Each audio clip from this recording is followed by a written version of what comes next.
Hey guys, welcome to the Philippine Electricity Market Corporation PEMC podcast, Know Your Power. Today we welcome attorney Romel Agan of Zamboanga City Electric Cooperative. A few years ago, he bought a major stake in Zamselco, and now we get firsthand what it's like to be involved in a major undertaking that involves an industry that literally powers communities and social progress.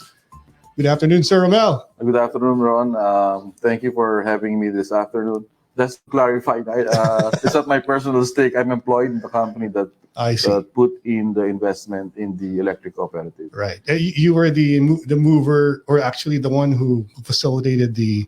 At that time, when the electric co-op was bidding out the contract, I was still with government, with the LGU. And at that time, since we observed the challenges and the problems of the electric co-op, we supported the IMC setup because we understood at the time that our electric cooperative needed a white knight to put in capital, to be able to provide a service to our member consumer owners.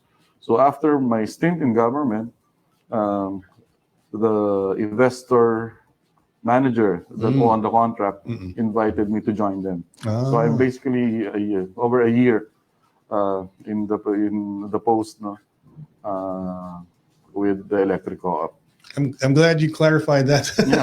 I don't have that much money. I wish I had. You look like somebody who would be invested in the cooperative. So you're originally from Zamboanga, sir. You were vice mayor, right?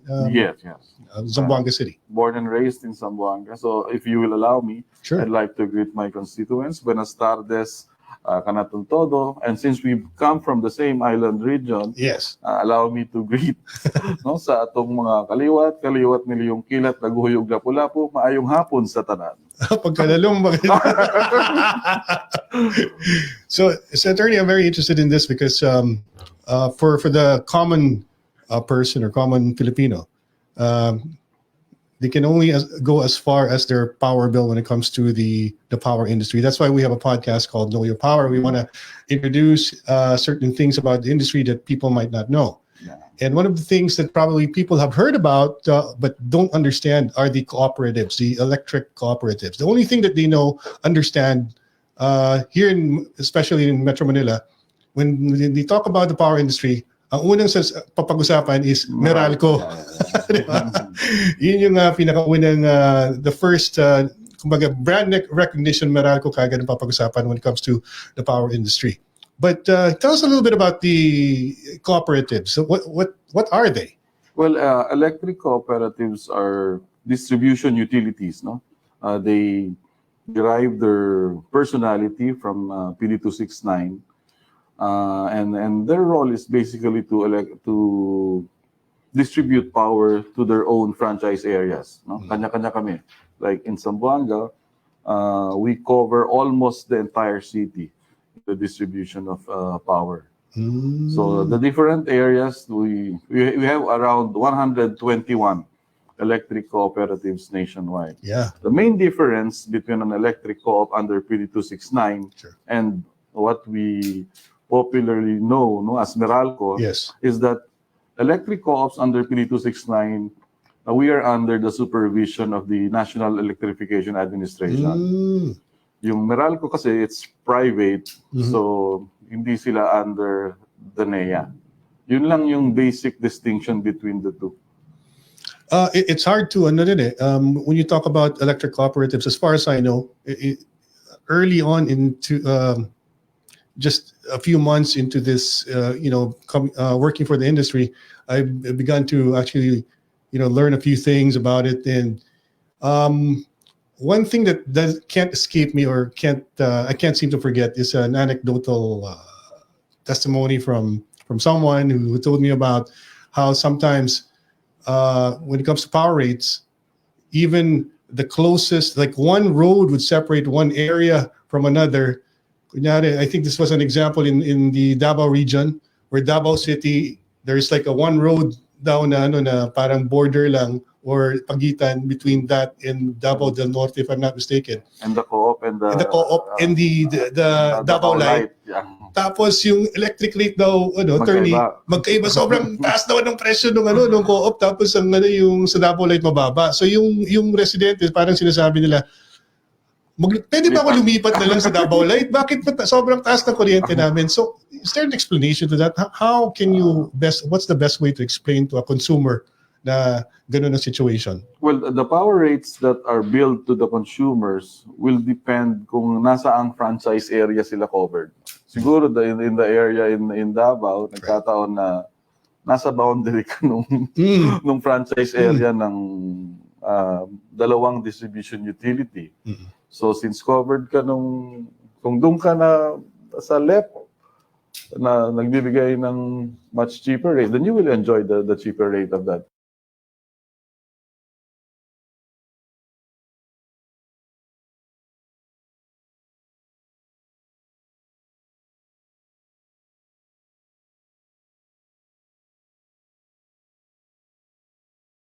Or a private distribution utility.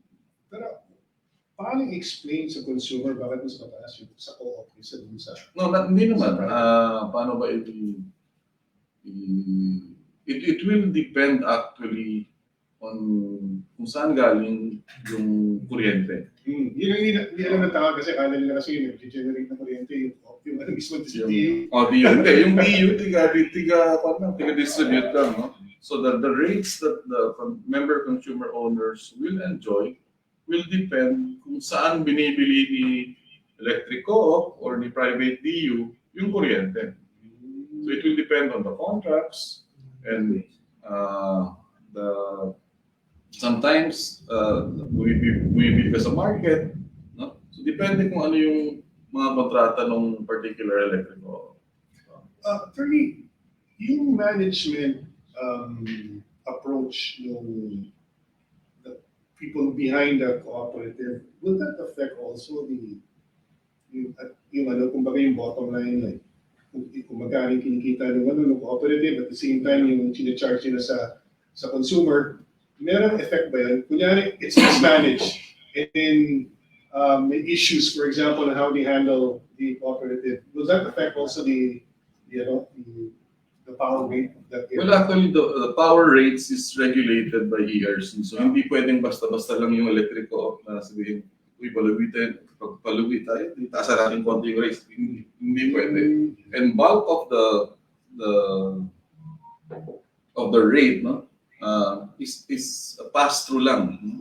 Yung generation, which is the cost of power that we buy from the GenCos, and then may transmission, yung DSM na tinatawag, no? Yun yung naiiwan sa co-op.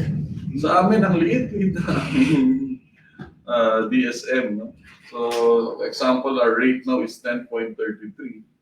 Less than 150 dyan ang naiiwan lang sa co-op. All the rest are pass-through, like the generation charge and the transmission charges. So hindi pwedeng pabago-bago yung you cannot play with the rates that you bill your customers because that is regulated by the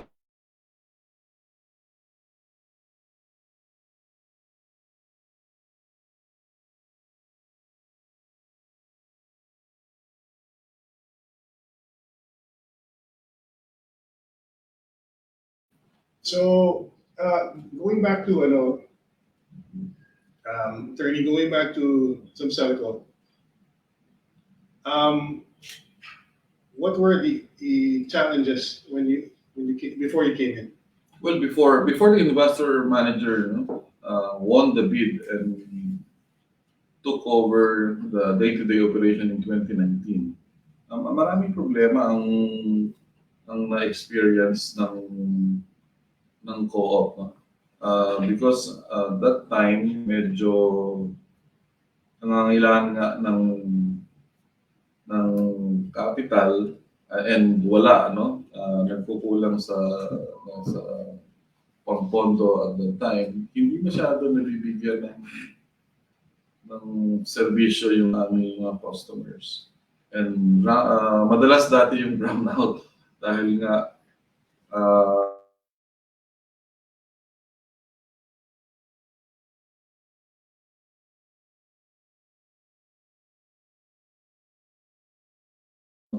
pag may mga kailangan ayusin sa franchise area.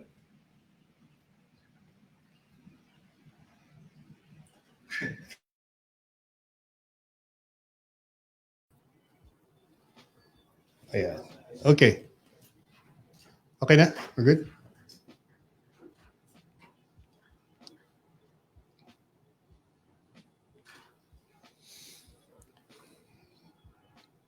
Okay, attorney. Okay, very good. We're good.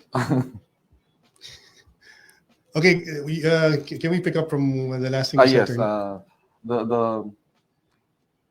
the problems then, no, before the entry of the investor manager was the electric co-op was cash strapped. It needed capital, and because kulang nga, hindi nakapagbibigay ng proper service, no, sa kanyang member consumer owners.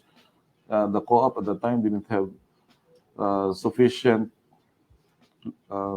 equipment in such a way na hindi ka agad nakaka-respond kung may kailangang i-respond sa labas. Kulang ng behikulo, no? Kulang sa material sa warehouse. So, tapos madalas yung brownout, no?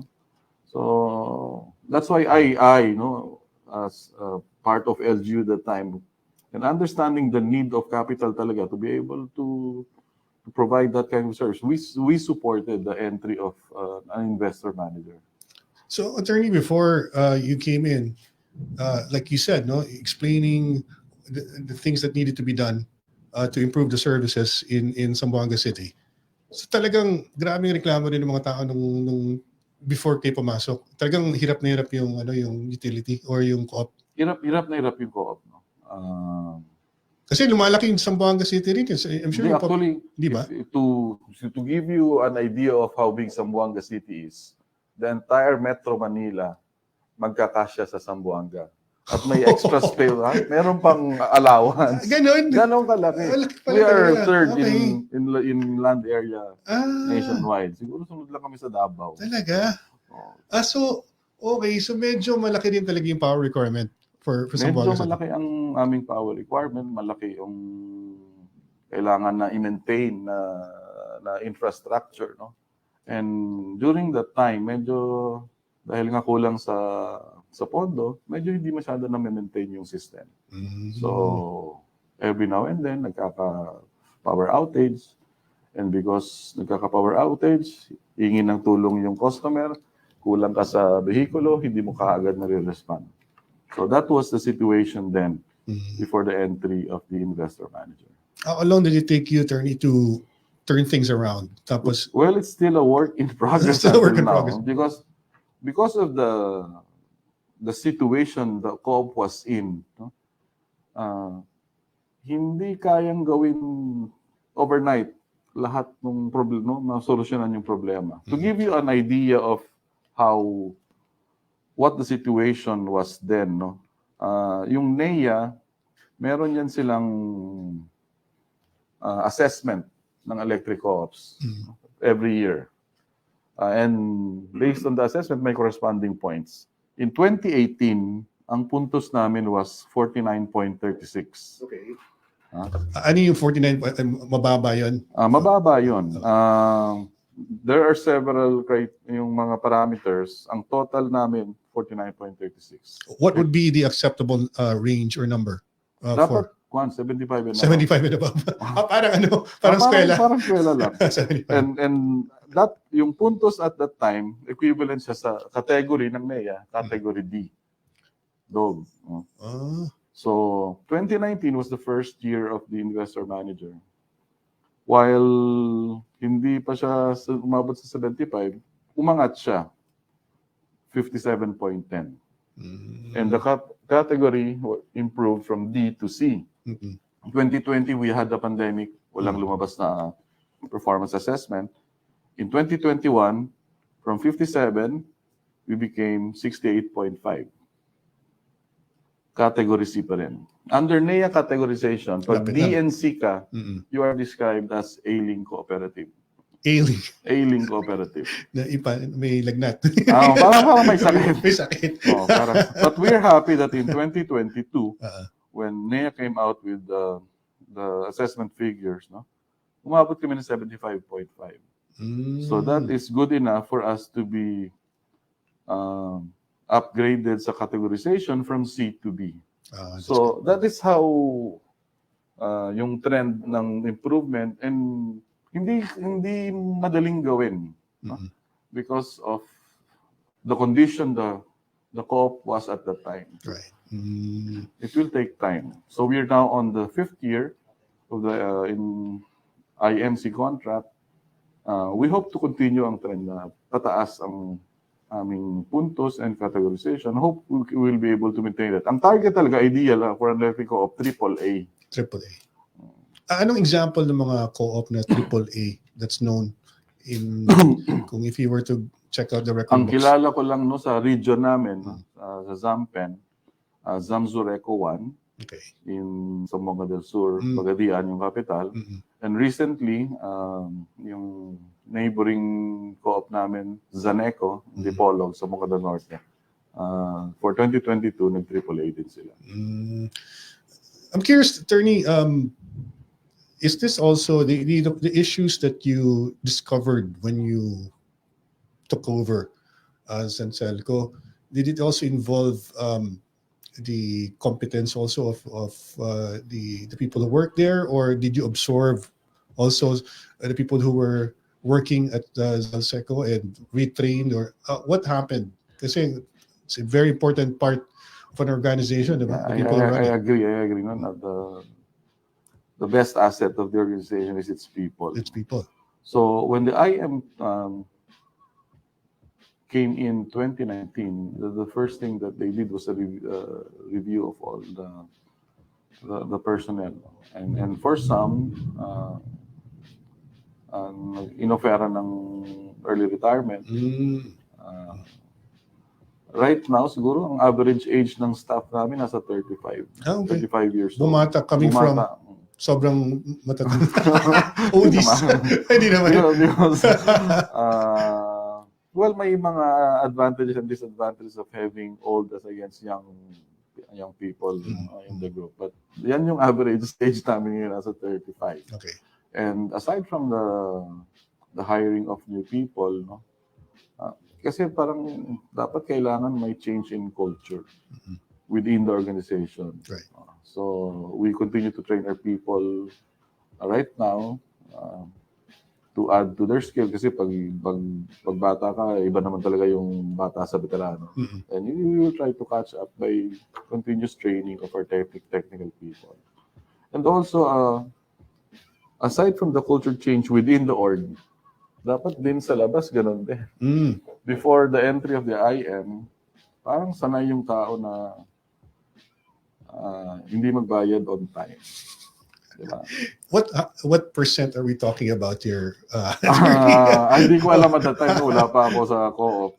Pero nung pumasok yung investor manager at nag-stricto sa collection, no, ng bills and disconnection for those with arrears, parang nag-react na, dati naman pwedeng ilang buwan may arrears, hindi ka pa pinuputulan.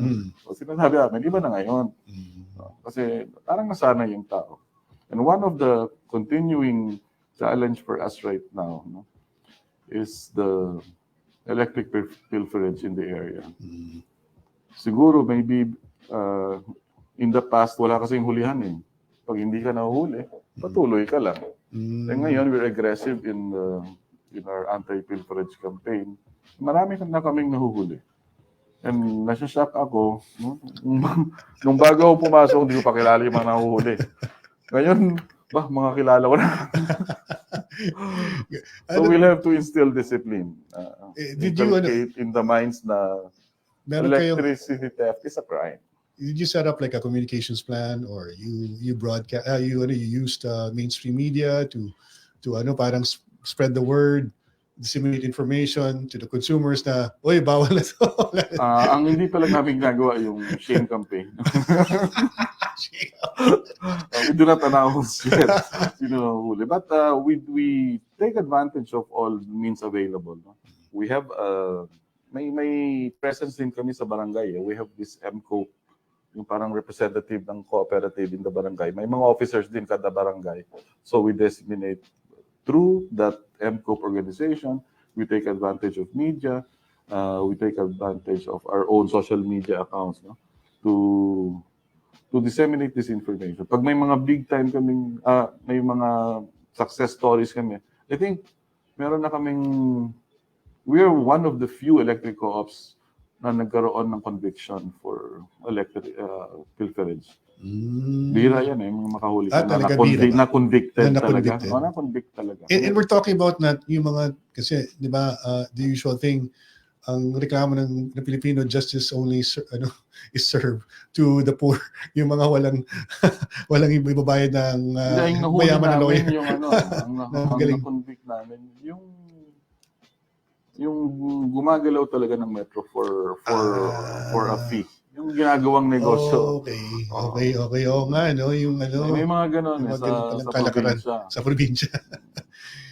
This is not the first time I hear difficulties of the cooperative or DU in getting paid by certain consumers.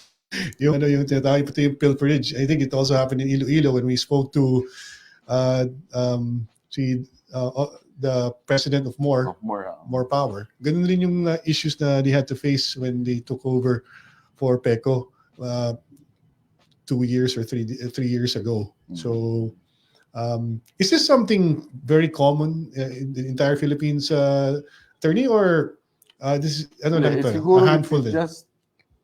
It just so happened that in our franchise area, the past management wasn't so aggressive, no? So pag ikaw yung member consumer at wala ka namang nababalitaan na nahuhuli, di ba? Hindi, patuloy ka lang. But hopefully with our efforts now, no, and our aggressive campaign to go, we have a dedicated team. Wala silang ibang ginagawa kundi manghuli lang. Maghanap lang ng metro ng ginalaw. So with at binabalita namin yung pag may nahuhuli kami. When people find out that we are serious with that, yung iba, meron nga lumapit sa amin dati na, malapit na daw. Yung the apprehensions ay lumalapit na sa kanya. Parang gusto niya mag-surrender. Parang gusto niya mag-surrender. That's the only way to address the issue on pilferage. No? You instill in the minds of the people that you will get caught if you do that. Yeah. Attorney, moving forward, what do you have? What plans do you have for Zancelco? Given that you're instituting changes right now, what's the end goal? Well, our end goal is to be able to reach the cap, no, on systems loss. Medyo mataas pa rin yung systems loss namin. How many percent? Nasa vicinity kami ng 19%. When our cap is only 8.25. Oh, okay. So, ang laki ng losses na ina-absorb ng electric co-op. That is really the target, no? To bring it down so that we will be able to generate funds internally. Kasi pag system loss mo mataas, ina-absorb ng operation, yung pera na sana nawala pa. Hindi ba pinapass on yun sa consumer? Yung pinapass on mo lang, yung until the cap. So if our system's loss is 19 and our cap is 8.25, yung 8.25 lang ang napapass on. Okay, in excess of that, it is absorbed by operations. So, aapektahan yung bottom figure mo at the end of the year. Consumers up to now still don't understand what systems loss is and why they have to absorb that cost. Anong explanation yan, attorney? With the nature of the industry, no? Example, kami, bumibili kami ng kuryente sa imong planta, nasa labas eh. Hindi naman pag binili namin yung 100, hindi naman yung 100 ang darating sa amin. With the nature of the electricity, may nawawala yan along the way. So that's why there's an allowed systems loss that's being passed on to the consumer. And part of that is, yun yung technical. The non-technical side is yun na yung pilferage na nakawan ng kuryente. So we will try to bring it down so that we will improve our bottom figure and we'll have enough internally generated funds to be able to provide better service, take care of our people. Yes. I was shocked when I joined last year. Since we're under NEA, no? Meron kaming pay scale na sinusunod. And I was surprised, no? Ilang months pa lang ako sa work, when I found out our people were being paid based on the 2008 pay scale of NEA. Dahil nga hindi kayang i-increase dahil walang almost bankrupt bago pumasok ng investor manager. Oo nga. So what we did was, despite the difficulty of having additional expenditures, I told my bosses that we have to bite the bullet. Kahit it will mean additional expenses, we also need to protect our people, to boost their morale. And then I'm happy that NEA approved kung ano yung pinapropose namin na increase. So from 2008, magiging 2015 na kami na pay scale. Slowly, sabi ko sa tao ko, sa mga staff, sa employees namin na we will do it slowly. As we improve, we will apply again. Compensation. We will also improve your benefits. Your benefits. Attorney, would you suggest, so even if, ano ba mas, can you call it na parang semi-private yung co-op nyo kasi, you got in investors? What's the actual setup? Well, the setup is, we're still an electric co-op, supervised by NEA. Meron lang pumasok na investor manager which is allowed under the NEA rules, yung private sector participation. Okay, so may ganun. May ganun na IMC. Under the investment management contract, what happened was the electric co-op transferred the management to the investor kasi substantial din naman yung investment na pinasok. Right. So the day-to-day operations is being handled by the investor manager. Do you think that's the way to go when it comes to the co-ops? Kasi like I said, just to improve the situation of the services, especially for the areas that the co-op covers, and to also mitigate yung mismanagement of certain co-ops. Do you think that's the best way to go about it? Like you utilize that what's allowed in the law? I think it's a case-to-case basis. No? Case-to-case basis. Case-to-case basis. Kasi meron namang if there's a problem in the co-op and hindi naman masyado required yung capital infusion, NEA can always step in to address any let's say mismanagement ang problema. NEA can step in and put their people to supervise and handle the management. Yung sa amin kasi, kailangan talaga ng pera. Otherwise, kung hindi siguro pumasok yung investor manager before, baka nagsara na. Nagsara na. Talagang walang kuryente sa sambahan. Baka. So, the IMC setup is ideal for our situation then. The company put in quite substantial amount, 2.5 billion under the IMC. That's a lot of cash. So that's why management was transferred. The day-to-day operation was transferred to the investor manager. Is there a provision in the law, attorney, for a co-op to turn into a full-fledged private company? Pwede bang mangyari yan? Well, depende na yan, no? Kasi electric co-ops are franchise before was handled by yung father ng NEA, yung NEC. But ngayon, lahat ngayon ng electric co-ops, even the private distribution utilities, we all will get our franchise from Congress. So depende na kung may mag-a-apply for a franchise in that particular area. But they can partner with, say, a bigger company, for example, like Ameralco coming in the province. And is that something that is allowed? I think that happened already somewhere in Negros ba? Meron atang ganun na nangyari. I think more, if I'm not mistaken, when I spoke to Director Castro, he said that I think they have a partnership with Negros Cooperative. Ayan, I think that's the one. mm-mm, Yung Iloilo, entirely more lang yun, di ba? mm-mm, mm-mm. I think there's So pwede a yun. partnership or a JV arrangement Mhm. between a private entity and the Yes. electric co-op. Right. But kami naman, no, we can also apply on our own for the renewal of our franchise with Congress. Mm. If the electric co-ops will wish to maintain as co-op under supervision of NEA.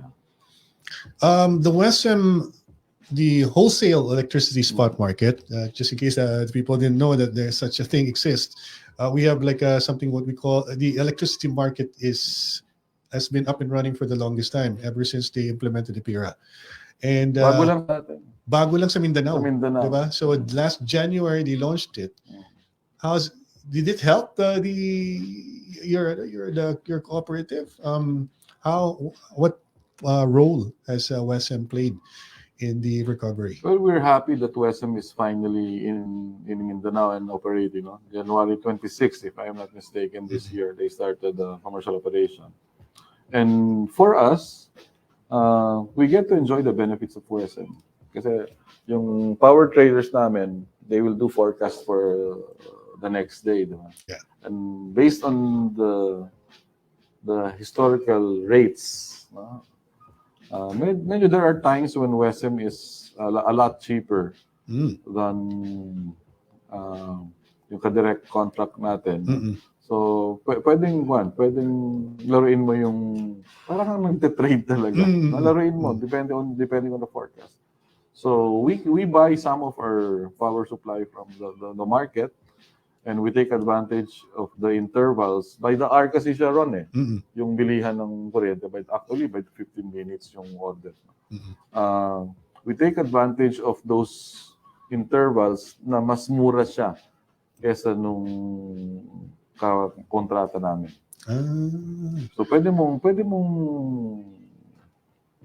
pababain yung rate, yung blended rate mo. Depending on your forecast. But sometimes it's tricky. Because it's a market, di ba? Hindi mo alam na yung forecast mo, may biglang nangyari. When you were expecting a cheap rate, biglang tumaas. So tatamaan ka rin paminsan. Pero sabi nila, attorney, no, kasi parati ko naririnig from industry insiders, WESM kasi reflects the true cost of power. No, parang so, because it's a market in it's regulated as well, and then you have a governing body like PEMC making sure that there's no collusion among the generating that everything is fair. So yung lumalabas na presyo, mataas man o mababa, that's the true cost of power. Ideally, yeah. Dapat ganun kasi parang lang naman yan Ron, yung principle ng demand and supply, di ba? With the excess supply or capacity in Mindanao, we will expect that the rates in the market will be much lower. Attorney, let's talk about the program of the government, because the targets are quite exciting if you really think about it. Because by 2030, 35% should come from renewables, and then by 2040, 50% of our power generation will have to come from renewables as well. So if you think about it, because the reason why we are paying so much on electricity, like the regular consumer, is because we import the fuel that generates the power. Is that a good thing? I mean, is that reachable? Yung ating yung targets natin? What's the role of the co-ops here, and what are you looking forward to? Well, for us, no, kasi wala naman masyado hindi pa namin kayang magtayo ng sariling solar farm. No? Pwede, pero may yun. Pero pwede mong gawin yun. Pwede, may mga co-ops that they have their own generating plants. May hydro silang sarili. Talaga, pwede. May mga ganon. Kasi pwede naman mag-operate.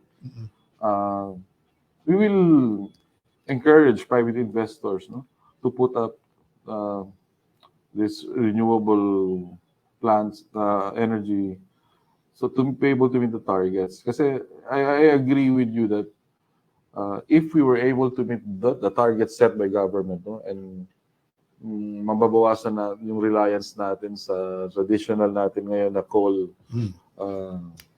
less reliance on importation, that will hopefully help us be self-sufficient by that time. No?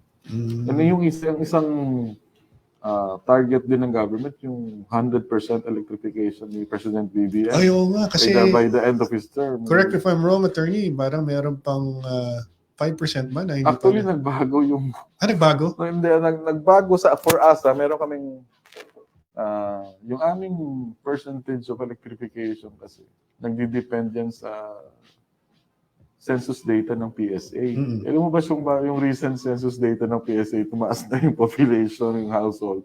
So tumaas rin yung yung so percentage na walang kuryente. Naturally, di ba kasi part of the... so that is a challenge for us how we will be able to work to meet the target of the president. Have you heard any viable solutions that they've already come up with? Kasi one thing I heard is like First Gen is investing heavily on, correct me if I'm wrong, microgrids, because that's also another way of reaching the outskirts certain areas na wala talaga, not part of the grid, off-grid areas. Yung ibang programa alam ko, providing solar lights to the households. Diba? Nung hindi pa maabot ng transmission ng distribution line ng electrico, parang they can have power na standalone, dependent sa solar. So what's you're an attorney, what do you hope for in the next coming years for the Philippines? Do you think we should just follow the path that we are on right now, or we should also diversify, think about alternative sources of fuel, for example, going nuclear? What are your thoughts on that? I attended a conference recently, and yung technology nag-develop And in that conference I attended, when may present na nuclear technology na hindi delikado, na pwede siyang micro lang na hindi malaki, but it can address the power requirements of the community. Hopefully, as the technology advances and the cost will go down, maybe we can take a look at that and apply that in our communities. Yeah, it's very exciting times for us, and hopefully the external factors that affect our economy and affect prices of fuel, for example, wars like what happened in Ukraine and in Russia, and now in Israel and Palestine. Barring that, or if things were to change for the better, siguro, attorney, we can look forward to a better or cleaner energy future. Source, yeah. Diba? Well, aside from the solar, I understand there's in battery storage is also everywhere already. Yes. In fact, in our area, we have 2 projects na BESS. It will address the voltage problems of some Celco because we are at the end, the dulo kami ng transmission ng NGCP. So by the time the power reaches us, hindi na siya that stable and pure. So there has to be, dati merong plantang kailangan tumakbo para maging stable yung kuryente sa amin. Okay. And once this battery storage will be operational, yan yung isang objective niya, to address the voltage fluctuation, yung pagiging pure ng kuryente pagdating sa amin. I heard kasi, attorney, rin na yung grid sa Mindanao will be connected to the rest of the Philippines, diba? Has that happened? Yeah. Slowly. So we're now connected with Visayas. So hopefully, pag isang grid na lang lahat ng Luzon, Visayas na Mindanao, Kung ano yung excess ng Mindanao, pwede nang iba to sa ibang areas. Right. O kung tayo naman magkulang at sobra sa Luzon and Visayas, pwede namang i-supply for Mindanao. So the market of WSM will be much, no? Buong country na. So right now, WSM, Mindanao lang kami. Nagtitrade, di ba? But when matapos na yung interconnectivity project ng NGCP,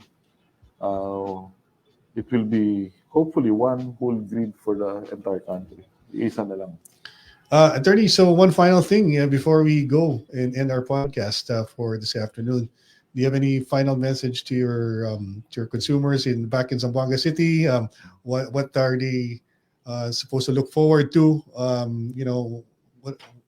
What are may mga magandang balita ka ba?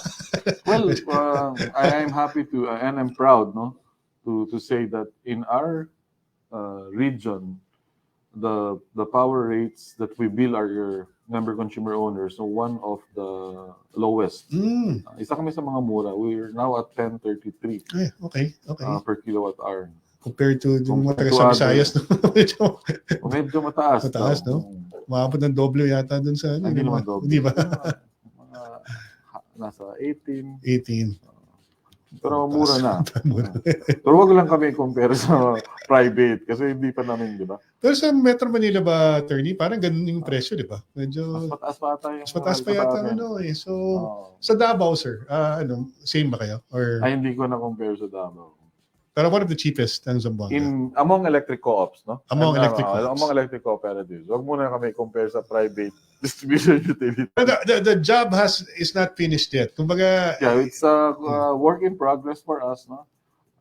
We will try to source our power from kung saan cheapest. We are now for renewal na yung contract namin with Bisam. Hopefully, we will be able to get additional capacity for the next few years. And we already committed to our member consumer owners. I mean, during the recent AGMA, sinabi namin 2025, we set a deadline for ourselves that by 2025, we will be providing stable electricity to our people in Zamboanga. Hindi lang yung company ang tumaya, pati ako, kiniya ko na pangalan ko doon.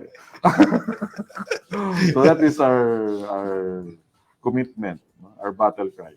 Get set 2025. yun. Nice, sounds good. You have a shout out you want to do? Yun yung battle cry namin. Get set. So, ibig sabihin, get stable electricity by 2025. Ayun, okay. Yun yung ano nyo, yung parang battle cry slogan ng Zamselco. Okay. You want to greet anybody before we go, attorney? I'd just like to say hi. Buenas tardes, con ustedes todo. Diamond mga member consumer owners na Zamselco, Ali, na Zamboanga. De usted decía mo, Attorney Meng Agan, promete by 2025 ay man-provide el Zamselco stable electricity na entero Zamboanga. Buenas tardes. Galing. Gusto ko rin siya baka Attorney, Rom, thank you so much for joining us in Salamat din, at Ron, PEMC. for the invitation. Extend my regards to my friend. Yeah. Si Boss. Kay Boss for inviting us here. You're always welcome to come over and visit us here at our PEMC offices in Ortigas, and have a safe trip home when you go back to Zamboanga City. I'm going back. Hopefully by 2025, and I can also announce the good news that we were able to deliver on our commitment to our member consumer owners in Zamboanga. Kakamustahin ka namin, attorney. From time to time, pag nagkaroon ng chance. So that's it, guys. Thank you so much for joining us here at Know Your Power, brought to you by the Philippine Electricity Market Corporation, PEMC. And we'll catch you again next time. Thank you so much. Bye, guys.